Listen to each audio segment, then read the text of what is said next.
Hi guys, Eva here. Welcome back to my channel, The Inked Reader, and today, finally, from January 2019 that I said I was gonna do this challenge, today I am wrapping it up. I am kind of really angry at myself because it took me a year and kind of 2 months, but also kind of really happy because I finished it, it's done, I can wrap it up. I've read the 10 books that were in my 5 stars prediction challenge of last year, and I'll link it down below just if you don't see the TBR by any chance before watching this. But yeah, these are 10 books that I predicted I was gonna give 5 stars, and yes, I've read them. Did I give them all 5 stars? No, because clearly I also said I was gonna do that challenge at the end of 2019 max. It's 2020 now, it's March, so I am shitty at predicting things. Clearly, I'm horrible at predicting things. So, without further ado, what I'll do today is gonna wrap them up. Usually I go in chronological order, but because of the challenge, I decided to go from the least liked book to the most liked book. Can be 5 stars, cannot be 5 stars, even the most liked, who knows? I will tell you in the following minutes. And if you're new, I would love for you to subscribe, the button down below. I am doing challenges all year. I'm also reading books outside the challenges, so doing mini wrap-ups randomly where I read at least 6 things, but I'm also doing all challenges throughout the year. This was one of the 2 challenges I did not complete in 2019. I will link down below the next challenge that I'm tackling next month, and so I don't have a TBR for that because it was already a challenge from 2019 which I've not completed because they suck. But so yeah, the TBR for my challenge that I'm going to do now that I finished this one is going to be down below, but it's the one from 2019 and it's reading the highest rated books on my Goodreads according to January. So without further ado, from the least liked to the most liked, here we go. First book in the list, my least liked book on the challenge I read was We Were Villains by M.L. Rio. This is a thriller, and this takes a little bit of inspiration from The Secret History by Donna Tartt, meaning that you follow a bunch of artists of this theater school. They are all actors, and then at one point one of them dies and another one of the group is accused, goes to prison, years and years passes, and then a detective goes and his sentence is done and he never revealed what really happened. So this detective that is now retired just brings him back to the school where all of this happened, and finally our protagonist recounts the story of what happened that day. Now, I was really eager to read this book. First of all, it's got black pages, so yeah. No, just no. Uninteresting, not surprising. And first of all, like our main character, he gets 10 years for what happened, and I was like, there is no freaking way they're gonna give you 10 years without any shred of proof. Like, no court or judge is gonna give you all the amount of years based on the proof that they had that you did it. It's just not how the legal system would ever work. There was literally no freaking proof, and it's all circumstantial at best. So it was like, that probably would not work. Also, for when we get to a point of what went down that night, I was like, no way things would have gone down this way. Like, I can get why one person would behave like that. A group of people would not have done it. It's just there was not enough build up to justify what happened that night and the non-action that was taken, basically. And I was like, it's just absurd. No one would behave like that. So that was unbelievable. We don't have any likable character, which it's okay. I knew going in that probably this was going to be about a bunch of unlikable character, but it was also about a bunch of unlikable, uninteresting character. The only thing that was a bit more interesting in all of this book was the relationship between our main character and one of his best friends. That was really interesting. I did like the end, so that was there. Like, the end was kind of like nice but it was dull. The writing was nothing special in my opinion. We got a lot of speeches because they are plays they have to do during all the years in the theatre school, are all based on Shakespearean works. So they speak in prose a lot of time in this book, and I don't know, maybe I was supposed to get hints. Also, I was just so interested that I didn't even bother to think about what had gone down with Rhea. Like, my level of not caring was, I didn't even build up a theory about what had gone down. But when it was revealed, I was like, yeah, I mean, if I had stopped and thought about it, it would be clearly the only option in it. But it doesn't justify. So usually, you know when they say, you know, the end justify the means. In this case, no, they don't. It's just not a good reason for this to go down at all. No, just uninteresting. I'm gonna keep it because it got black pages. That's the only reason. Would I suggest these? I don't know. I will have to read the Secret History and compare them, and then I can tell you, know, if you really like that, maybe you like this, which will mean probably that I won't like that. But we will see. As of now, didn't like this. 2.25 stars.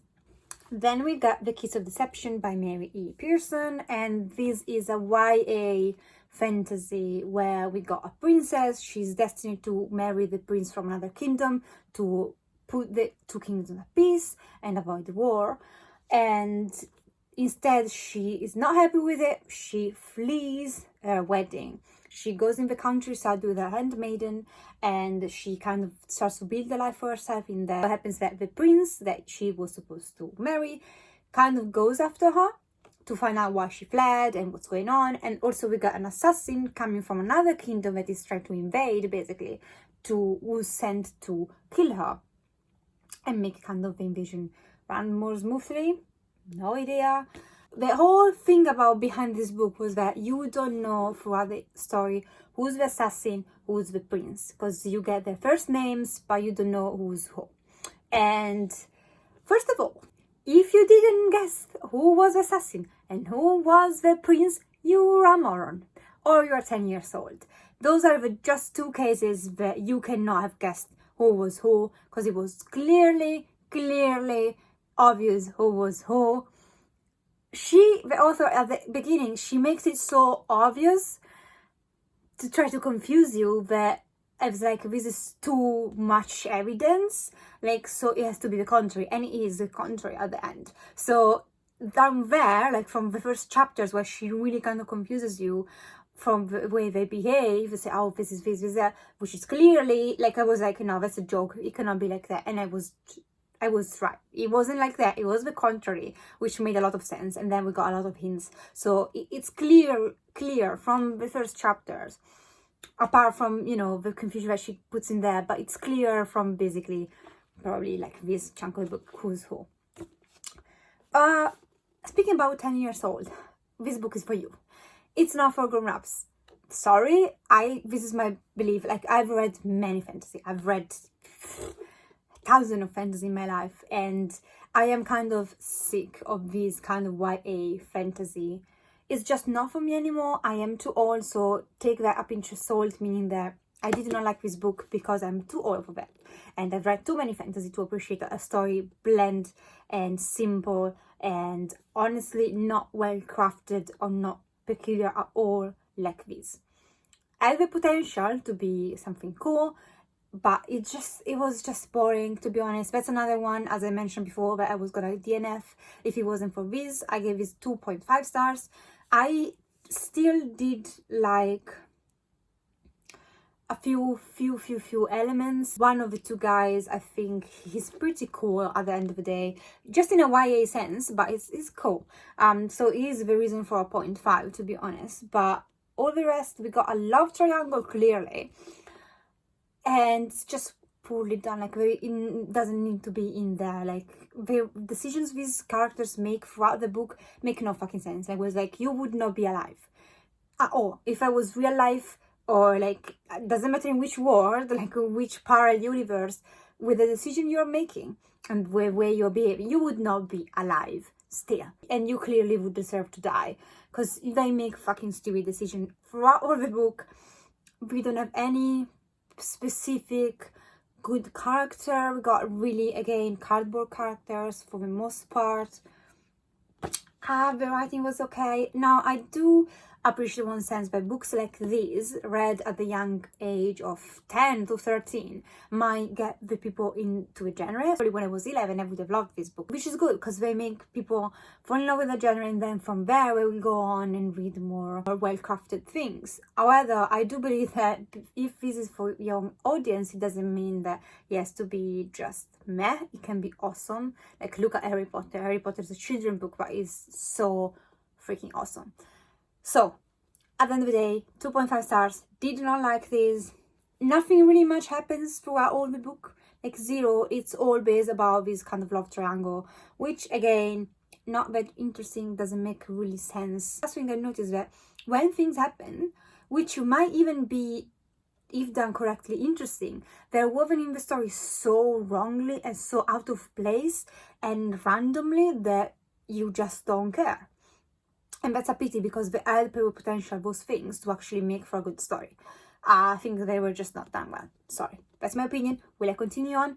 No, but if you know how it ends, just because I'm freaking curious, I'm so nosy that I need to know. So let me know in the comments down below if you have read this. Spoil it for me, because I'm going to sell my copy. I'm not going to continue on with the story. It's just, the books get longer. My patience gets thinner and thinner by the years. So... And number, at this point, 8, we got The Angel's Game by Carlos Ruiz Zafón.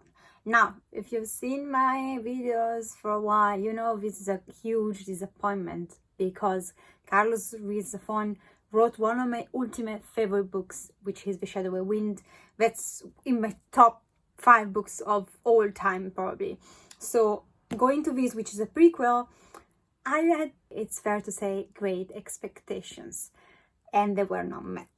Now, I do love his writing, clearly. This is a prequel, however, you do not really follow any of the characters from The Shadowy Wind. You got our protagonist from The Shadowy Wind, but it's just a child in this book.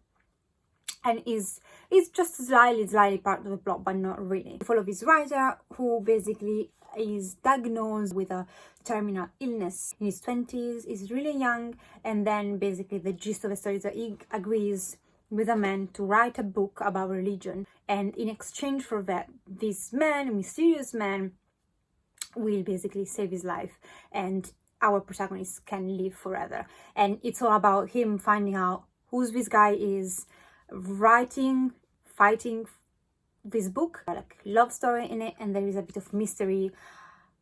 That's the issue in here, is that this book is quite dull. The plot wise is dull for like 3/4 of this book. It's really dull. And then we got the end, which is quite interesting. So I ended up giving this 3 stars. But it's a huge disappointment. Probably of all the books I've read, this one was the biggest disappointment. So reading this, I got now a fear that reading one Zafón means that you've read them all.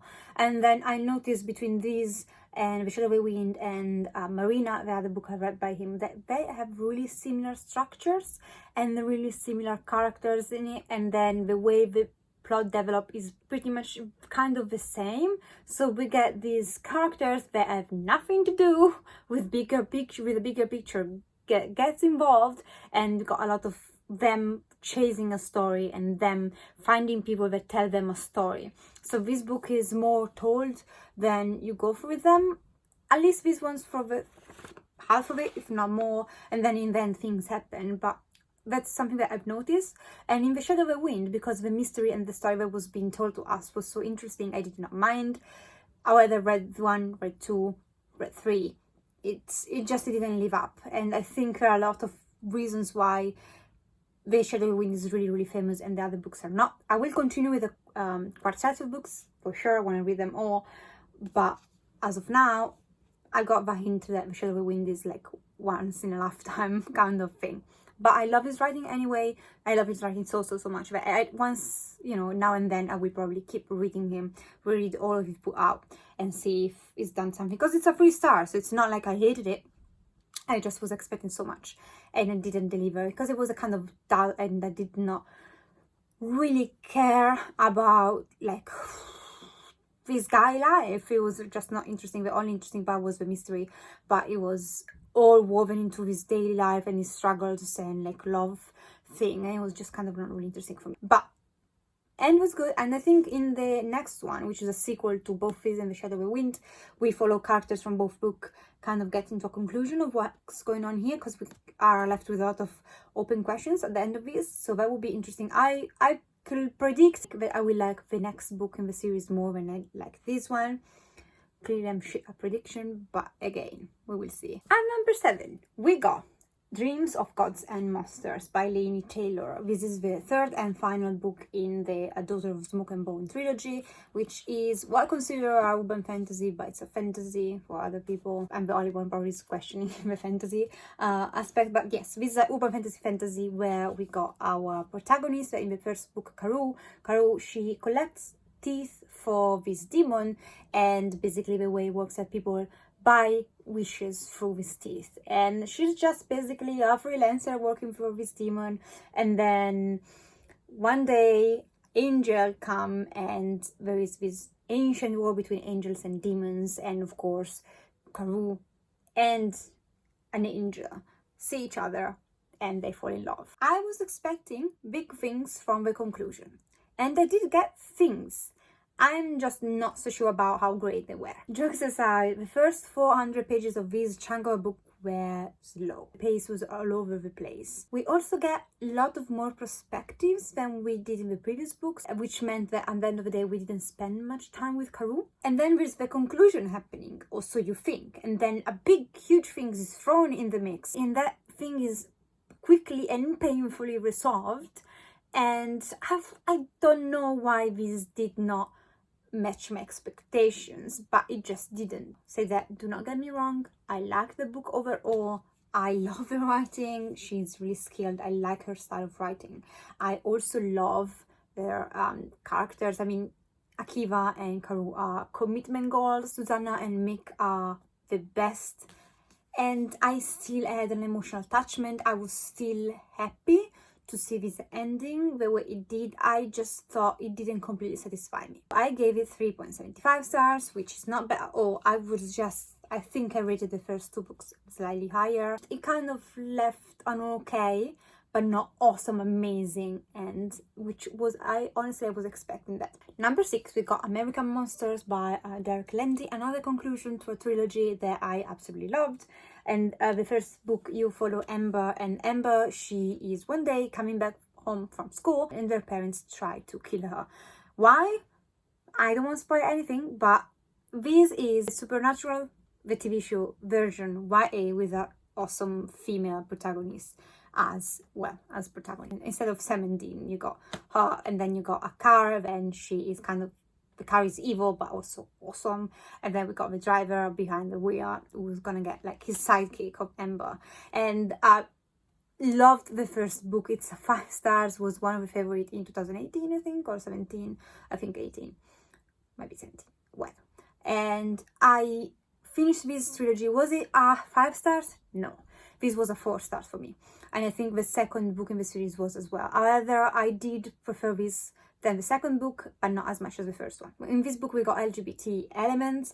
Loved our main protagonist, who doesn't fit in the pretty and chosen character cliche, but instead she's just hella determined to get shit done. She fights for what she wants until the last page, and I think this book was a bit short, so it was a bit rushed. But on the other side we get small cast of characters that I just wish we got more, to be honest, because they were awesome. All the characters in this was awesome, and I am a bit sad to see this finished, ending, no more. I'd like to think that Amber is someplace out there with Sam and Dean kicking monsters' asses under the bed of kids.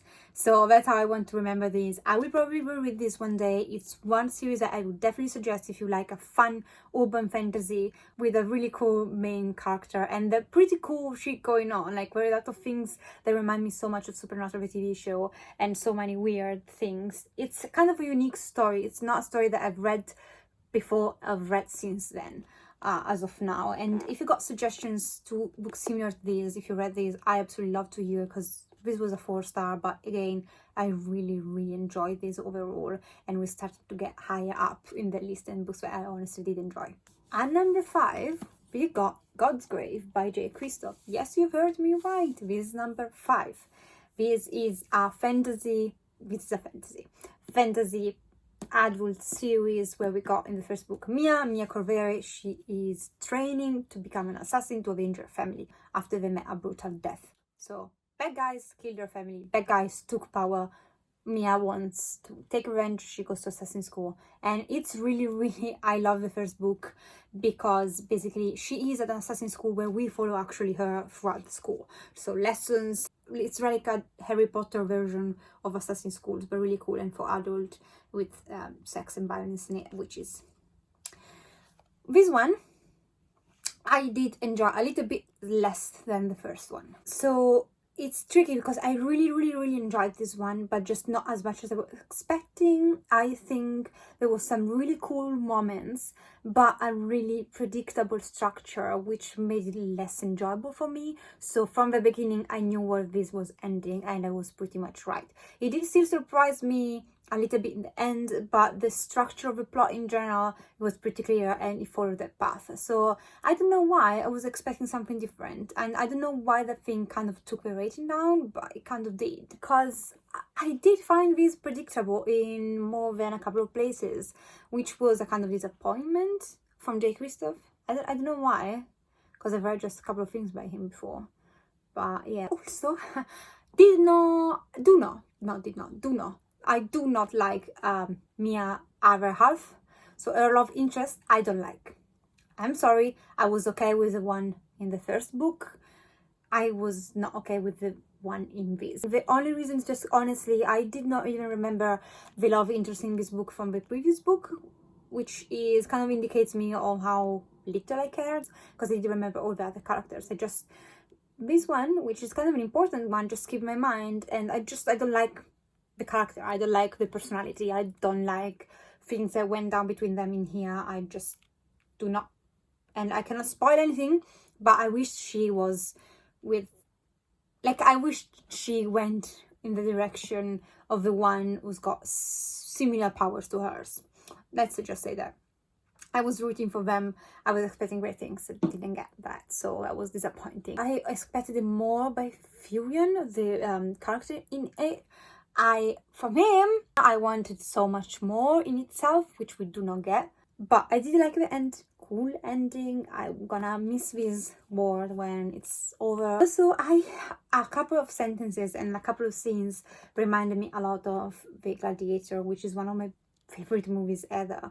And I don't know why. Basically because I think I did not expect this to be on the theme of Gladiator, because it's really reminding me of Gladiator. This is a rip-off of a Gladiator, basically, the movie.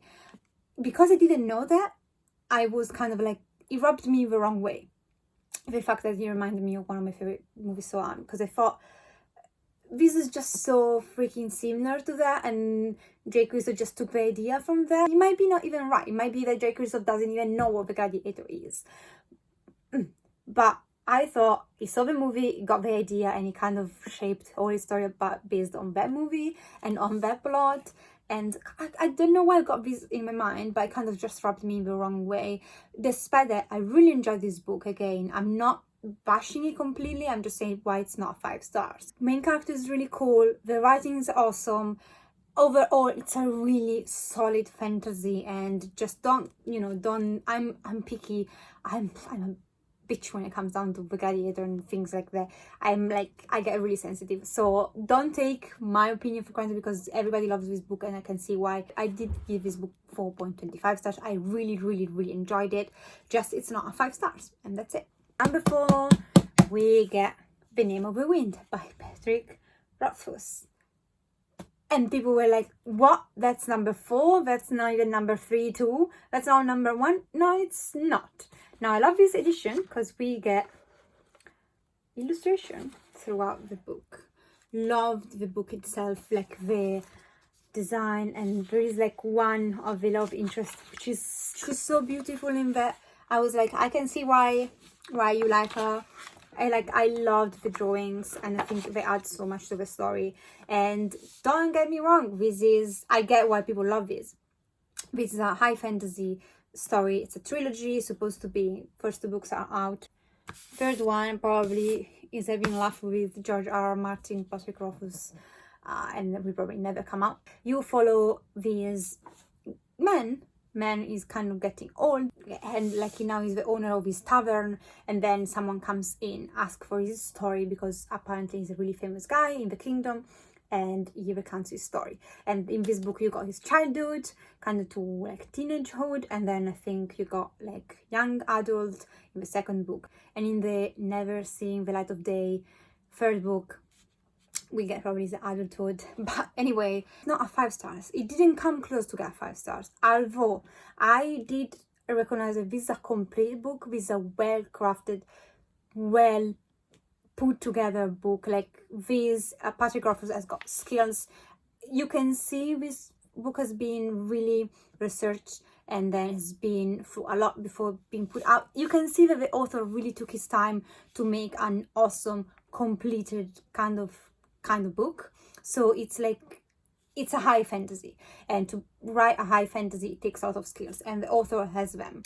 The plot is okay in itself. I did like our main protagonist, but I also kind of find him a little bit pretentious. Like there was a lot of plot, a lot of things were lacking from the plot, because we had to kind of get like understand how magnificent our main protagonist is, which after a while became a little bit boring. I was just rolling my eyes. Like, I get it's awesome, you don't have to show me throughout all the book how awesome he is, and also the way he presents himself is kind of pretentious. Like, I think he's kind of full of himself, and for that reason I didn't love him as much as probably other people did. And also this book is slow. It's way too slow. It's too slow for the amount of plot in it, in my opinion. And because the author doesn't want to miss any part of the character development, which I get, we get this really slow moving plot that kind of took a toll on my general enjoyment of the book, because it was kind of a task to go through with this. And finally, I did like our protagonist,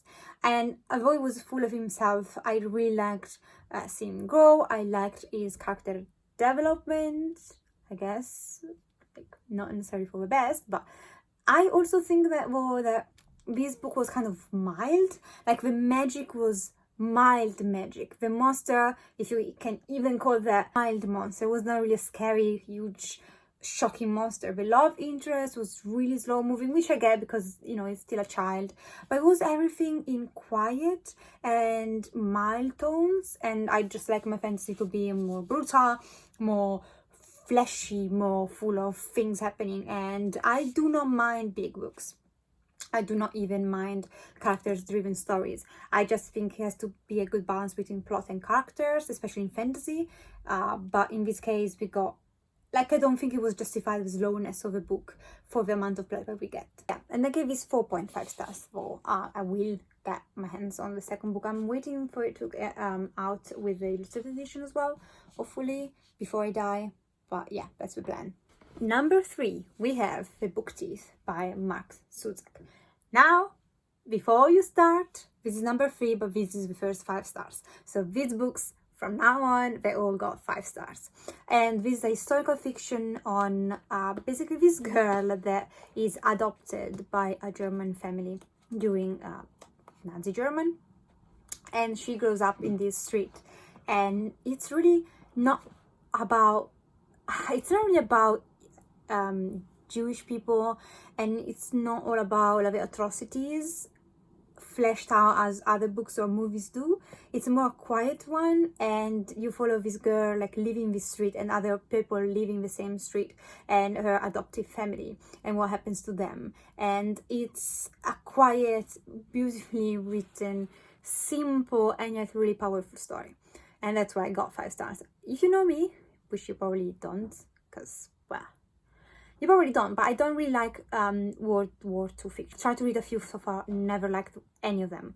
And I don't know why. And even movies, I do not like them. It's not because they're heavy, because I watch and read heavy stuff. I just don't find them of my taste at the end of the day. I don't know why. Maybe because it's just something that I hate so much that this even happened, that my brain kind of shuts down. But it's right at the same time, it's really important to know these things and to read about these things. So I might even probably pick up some non-fiction book and appreciate it more. But when it comes down to fiction, so far I've not read plenty, but so far I've never found one that I really enjoyed. Like, for example, The Light You Cannot See, which was really popular. Everybody loves that book. I don't. I gave it 3 stars, didn't hate it, but I didn't love it at all.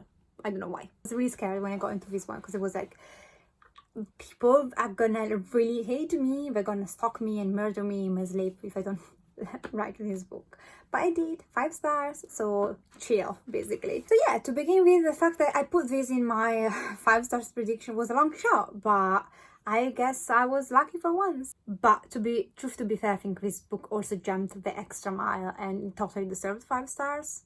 Despite being though 5 stars, it's 3rd place because I don't love this book with all my being.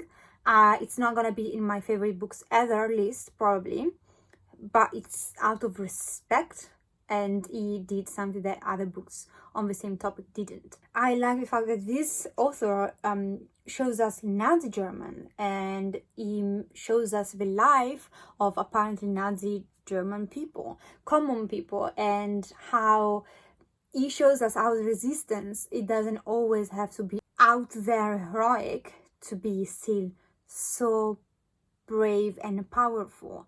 Like, you don't have to make big huge gestures, you can do small gestures that are worth way more than maybe even one big. They are subtly as powerful, if not more, than the big heroic gestures. It doesn't have to be exuberant to be so real and powerful, and that we all can be heroes, as dear Bowie sang.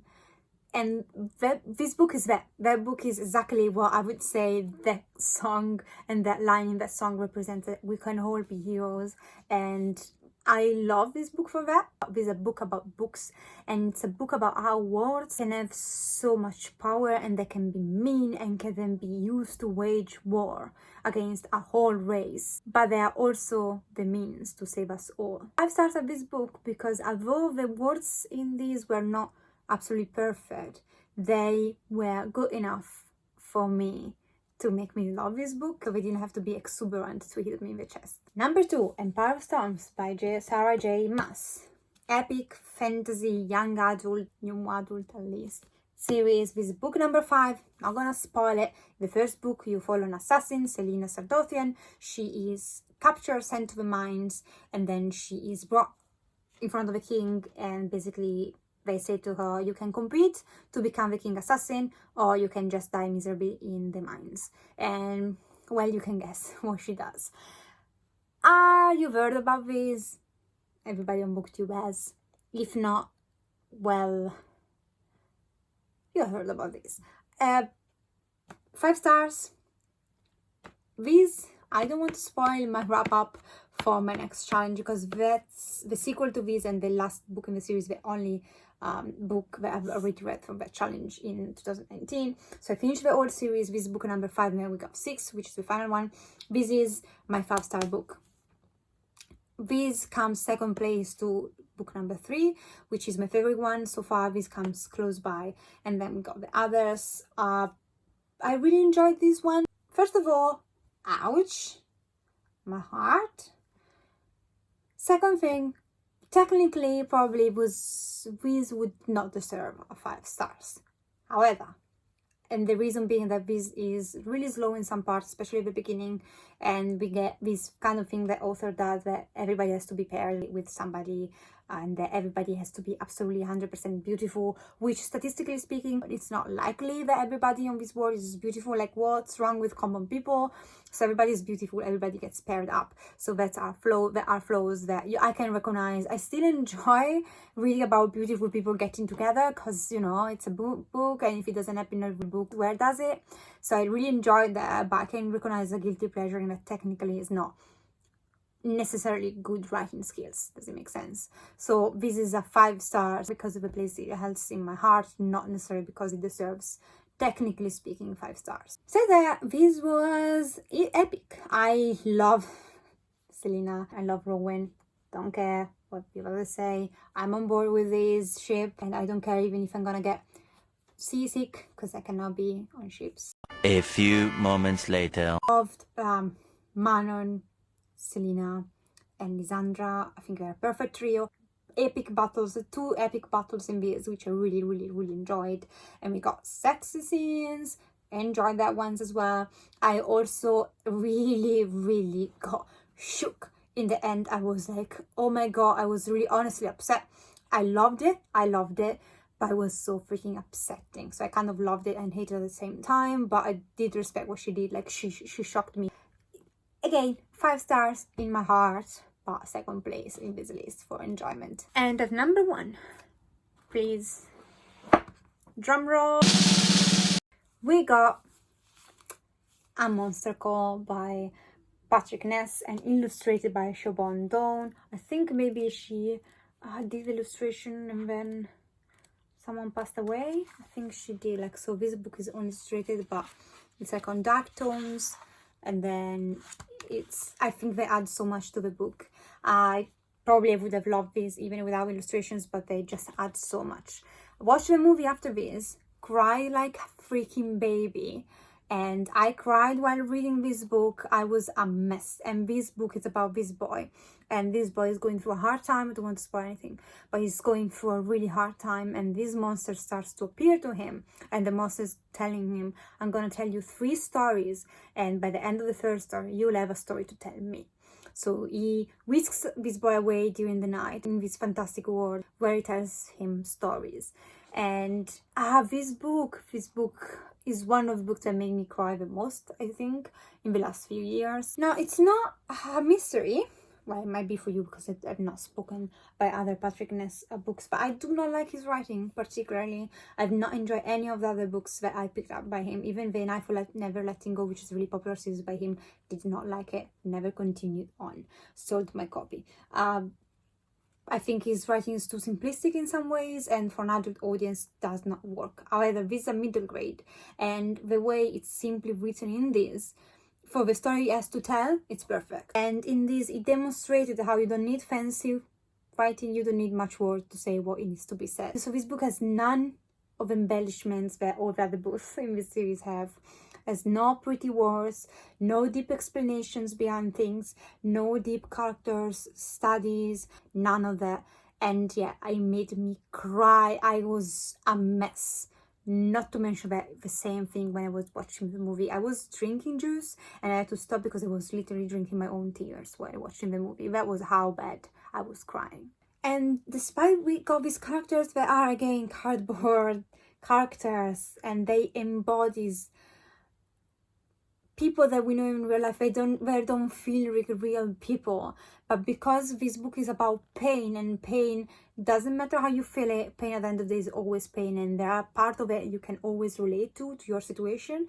These characters are the embodiment of all of us, a part of all of us, and I think that's why it works, even if they're not like deeply explained. And they has to be this way because in that way all of us can find ourselves in these characters. These characters, they take shape of a side of us basically, and then we can, I guess, recognize that side of us in these characters in this book, and I think that's why it works so well. And this story destroys you and then it patches you together. It doesn't have to be perfect, it doesn't have to be flowery, it doesn't have to be too deep to be so freaking powerful. You just need a sentence and you've destroyed me. So because of that, I've got a new respect for Patrick Ness. I might not appreciate all his other works, but because he wrote this, he's still gonna be an awesome author from now on for me. Especially probably his middle grade will work best for me. And this is one of my favorite books. So yeah, that's it. Thank you for watching. That was probably really long, but I want to get in a bit of details of why I did or not liked these books as I was expecting. Again, if you're new over, for you to subscribe. Let me know in the comments down below what you thought about these books. You can get into spoilers. Just warn other people that I might read that because I've read them all. And if you want to share some of your favorite books, you're more than welcome. I might pick them up in the future. Thank you for watching. Have a good night, day, depending where you are. I'll see you next time. Ciao!